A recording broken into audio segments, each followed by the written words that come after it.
Well, adding insult to injury, North Korea presenting the U.S. with a $2 million bill for Otto Warmbier's hospital care while he was in prison. Here to react, international relations expert Dr. Rebecca Grant. Thank you so much for joining us this morning. We always appreciate your time.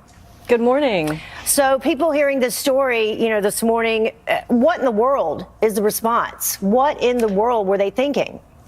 Oh, first of all, Otto Warmbier, I mean, that story gets me every time. But this bill, it's outrageous. But Heather, no one is paying this bill anytime soon. Paying this bill would literally violate UN sanctions. It came about as part of the last negotiations to get Otto Warmbier released back in 2017. And our U.S. diplomat there at the time, Joseph Yoon, said, sure, okay, fine, I'll pay the $2 million, get this guy home.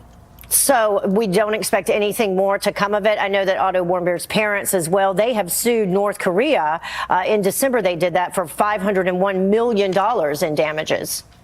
Yes, that's right. The D.C. court awarded that set of damages. I don't think we'll see North Korea pay that. So what's interesting about this is it just shows the level of childishness and inexperience and what President Trump and our diplomat, Secretary Pompeo, have had to deal with. This is the sort of thing that pops up all the time with North Korea. It's tragic, but it's also foolish. It just reminds us how tough it is to deal with this Stalinist dictatorship. So you don't believe that this in any way is going to influence or be a part of negotiations going forward with North Korea when it comes to denuclearization?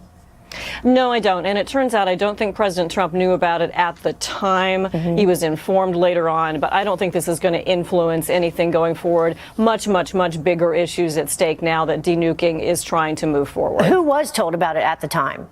State Department? Well, yes, the State Department, a special envoy there, Joseph Yoon at the time, may have cleared it back with the State Department, or he may have just have done it on the fly. Okay. And it's interesting, too, this was from 2017, so a little bit old news. Right. Let's talk about something that is not old news because it just happened yesterday. They wrapped up their meeting live during our show. Vladimir Putin meeting with Kim Jong-un for the first time, and he says that he will brief the U.S. on the meeting. What kind of impact will Russia's influence have on the Trump administration's talks?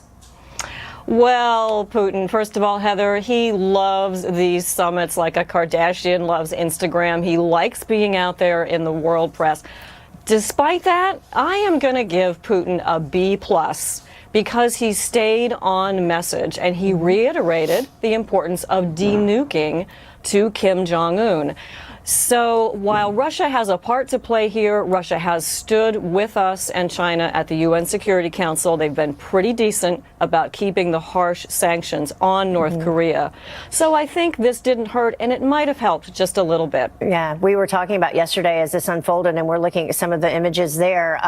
The difference between how our last summit with Kim Jong-un ended, with, the photo ops and those types of things being canceled, and then what we saw yesterday between Kim Jong-un and Vladimir Putin. I did want to say this, though. This is what Putin had to say in terms of Kim and denuclearization. He said that they, being the North Koreans, only need guarantees about their security. It won't be possible to get by without international guarantees. It's unlikely that any agreements between two countries will be enough. So what would those international guarantees be? Kim wants some security guarantee that the South or the U.S. won't invade him. He wants a sovereignty guarantee. But interesting thing, Heather, they talked about security guarantees, which is a standard story, and not about needing sanctions relief. So it's hard to tell, but I think what Putin did was stick to the message and basically tell Kim, you don't have a choice. You need to denuclearize. Then we can move forward with what Putin really wants, which is a gas pipeline down to South Korea and getting some other business deals with the North. Yeah. All right. We will see what happens next. Everybody getting involved now. Dr. Rebecca Grant, thank you.